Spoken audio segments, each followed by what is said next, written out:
Kailangan nyo na itong mapakinggan. Mamaya ko na-explain ang iba. Lisa, makinig kang General. Marcos Bangag, makinig ka.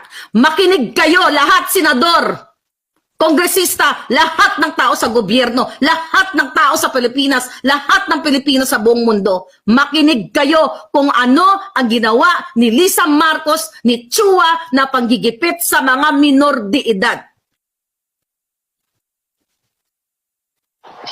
What do you mean? I don't know, baby. Nagawa mo na natin kung nasa anything about it. My process is not in submission. Is it process or illegal? Okay. Stop ko muna. Okay? Kinuha sila na mag-ina. Okay? Ang sabi, kukunan lang sila ng